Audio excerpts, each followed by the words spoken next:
Hi everyone. तो चलिए आज सुनते हैं मुंशी प्रेमचंद जी की कहानी गोदान का पार्ट 2। जिस तरह मर्द के मर जाने से औरत अनाथ हो जाती है, उसी तरह औरत के मर जाने से मर्द के हाथ पांव टूट जाते हैं। मेरा तो घर उजड़ गया महतो, कोई एक लोटा पानी देने वाला भी नहीं। गत वर्ष भोला की स्त्री लू लग जाने से मर गई थी। यह होरी जानता था, लेकिन 50 बरस का खंखड़ भोला भीतर से इतना स्निग्ध है वह ना जानता था। स्त्री की लालसा उसकी आंखों में सजल हो गई थी। होरी को आसन मिल गया, उसकी व्यवहारिक कृषक बुद्धि सजग हो गई। पुरानी मसल झूठी थोड़ी है, बिन घरनी घर भूत का डेरा। कहीं सगाई नहीं ठीक कर लेते। ताक में हूं महतो, पर कोई जल्दी फंसता नहीं। 150 खर्च करने को भी तैयार हूं। जैसी भगवान की इच्छा। अब मैं भी फिक्र में रहूंगा। भगवान चाहेंगे तो जल्दी घर बस जाएगा।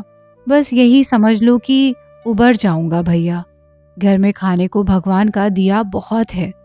4 पसेरी रोज दूध हो जाता है, लेकिन किस काम का। मेरे ससुराल में एक मेहरिया है, 3-4 साल हुए उसका आदमी उसे छोड़कर कलकत्ते चला गया। बेचारी पिसाई करके गुजर कर रही है। बाल बच्चा भी कोई नहीं। देखने सुनने में अच्छी है, बस लक्ष्मी समझ लो।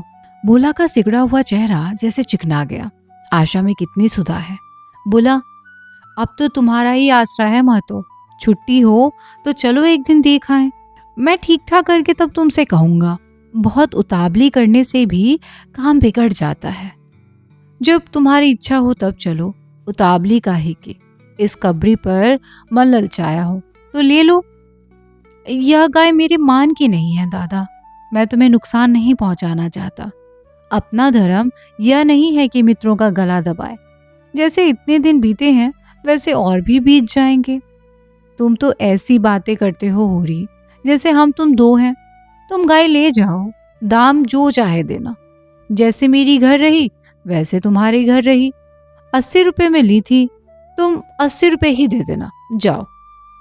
लेकिन मेरे पास नगद नहीं है दादा। समझ लो।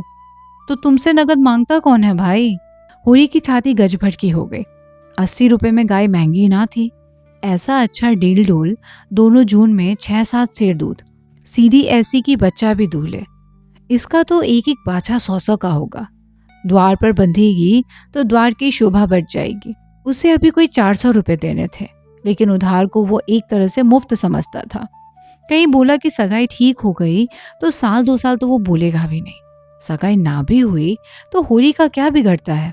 यही तो होगा, बोला बार बार तगादा करने आएगा, बिगड़ेगा, गालियां देगा। लेकिन होरी को इसकी ज्यादा शर्म ना थी। इस व्यवहार का वो आदी था।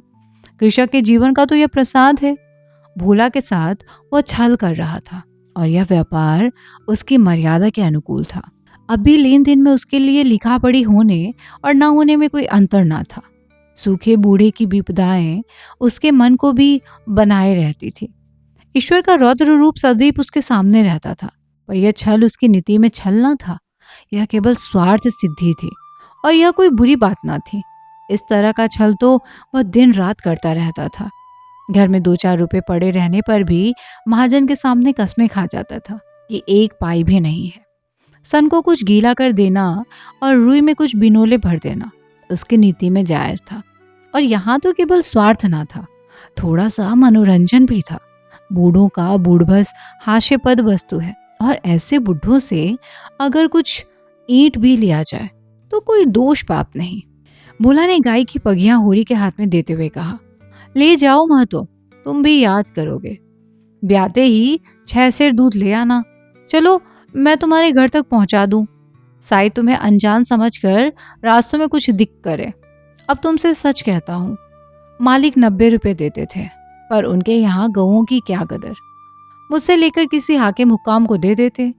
हाकिमों को गऊ की सेवा से मतलब, वो तो खून चूसना भर जानते हैं। जब तक दूध देती रखते, फिर किसी के हाथ बेच देते। किसके पल्ले पड़ती कौन जाने। रुपया ही सब कुछ नहीं है भैया, कुछ अपना धर्म भी तो है। तुम्हारे घर आराम से रहेगी तो यह ना होगा कि तुम आप खाकर सो रहो और गऊ भूखी खड़ी रहे। उसकी सेवा करोगे, चुमकारोगे, गऊ में आशीर्वाद देगी। तुमसे क्या कहूँ भैया, घर में चंगुल भर भी भूसा नहीं रहा। रुपए सब बाजार में निकल गए। सोचा था महाजन से कुछ लेकर भूसा ले लेंगे, लेकिन महाजन का पहला ही नहीं झुका। उसने इनकार कर दिया। इतने जानवरों को क्या खिलावे, यही चिंता मारे डालती है। चुटकी चुटकी भर खिलाऊं तो मन भर रोज का खर्च है। भगवान ही पार लगाए तो लगे। होरी ने सहानुभूति के स्वर में कहा, तुमने हमसे पहले क्यों नहीं कहा? हमने एक गाड़ी भूसा बेच दिया। भोला ने माथा ठोकर कहा, इसीलिए नहीं कहा भैया कि सबसे अपना दुख क्यों रो। बांटता कोई नहीं, हंसते सब है। जो गायें सूख गई हैं उनका गम नहीं, पत्ती सत्ती खिलाकर जिला लूंगा। लेकिन अब यह तो राती बिना नहीं रह सकती। हो सके तो 10-20 रुपए भूसे के लिए दे दो। किसान पक्का स्वार्थी होता है, इसमें संदेह नहीं। उसकी गांठ से रिश्वत के पैसे बड़ी मुश्किल से निकलते हैं। भाव ताव में भी वह चौकस होता है। ब्याज की एक एक पाई चुड़ाने के लिए वह महाजन की घंटों चिरौरी करता है, जब तक पक्का विश्वास न हो जाए। वह किसी के फुसलाने में नहीं आता, लेकिन उसका संपूर्ण जीवन प्रकृति से स्थायी सहयोग है। वृक्षों में फल लगते हैं, उन्हें जनता खाती है। खेती में अनाज होता है, वह संसार के काम आता है। गाय के थन में दूध होता है, वो खुद पीने नहीं जाती, दूसरे ही पीते हैं। मेघों से वर्षा होती है, उससे पृथ्वी तृप्त होती है। ऐसी संगति में कुत्सित स्वार्थ के लिए कहाँ स्थान। होरी किसान था और किसी के जलते हुए घर में हाथ सेंकना उसने सीखा ही ना था। भोला की संकट कथा सुनते ही उसकी मनोवृत्ति बदल गई। पगिया को भोला के हाथ में लौटाता हुआ बोला, रुपए तो दादा मेरे पास नहीं है। हाँ, थोड़ा सा भूसा बचा है, वह तुम्हें दूंगा। चलकर उठवा लो। भूसे के लिए तुम गाय बेचोगे और मैं लूंगा, मेरे हाथ ना कट जाएंगे। भोला ने आद्रकंठ से कहा, तुम्हारे बैल भूखों ना मरेंगे। तुम्हारे पास भी ऐसा कौन सा बहुत सा भूसा रखा है? नहीं दादा, अब की भूसा अच्छा हो गया था। मैंने तुमसे नाहक भूसे की चर्चा की। तुम ना कहते और पीछे से मुझे मालूम होता तो मुझे बड़ा रंज होता कि तुमने मुझे इतना गैर समझ लिया। अवसर पड़ने पर भाई की मदद भाई भी ना करे तो काम कैसे चले? मुद्दा या गाय तो लेते जाओ। अभी नहीं दादा, फिर ले लूंगा। तो भूसे के दाम दूध में कटवा लेना। होरी ने दुखित स्वर में कहा, दाम कौड़ी की इसमें कौन बात है दादा। मैं 1-2 जून तुम्हारे घर खा लूं तो तुम मुझसे दाम मांगोगे। लेकिन तुम्हारे बैल भूखों मरेंगे कि नहीं? भगवान कोई ना कोई सबील निकालेंगे ही। आषाढ़ सिर पर है, कड़वी बोलूंगा। मगर यह गाय तुम्हारी हो गई। जिस दिन इच्छा हो आकर ले जाना। किसी भाई का नीलाम पर चढ़ा हुआ बैल लेने में जो पाप है, वह इस समय तुम्हारी गाय लेने में है। होरी में बाल की खाल निकालने की शक्ति होती तो वो खुशी से गाय लेकर घर की राह लेता। भोला जब नकद रुपए नहीं मांगता तो स्पष्ट था कि वह भूसे के लिए गाय नहीं बेच रहा है, बल्कि इसका कुछ और आशय है।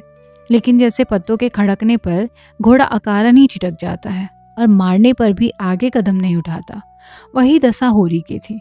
संकट की चीज लेना पाप है, यह बात जन्म जन्मांतरों से उसकी आत्मा का अंश बन गई थी।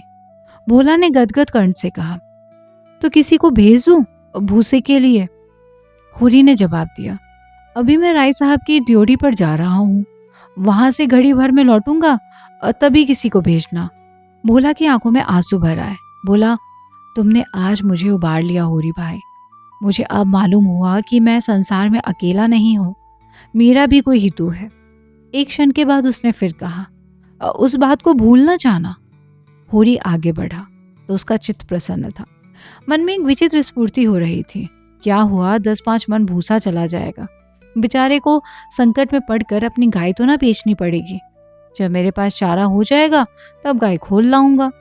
भगवान करे मुझे कोई मेहरिया मिल जाए, फिर तो कोई बात ही नहीं। उसने पीछे फिर कर देखा। कबरी गाय पूंछ से मक्खियां उड़ाती, सिर हिलाती, मस्तानी मंद गति में झूमती चली जाती थी, जैसे बांधियों के बीच में कोई रानी हो। कैसा शुभ होगा वह दिन जब यह कामधेनु उसके द्वार पर बंधेगी।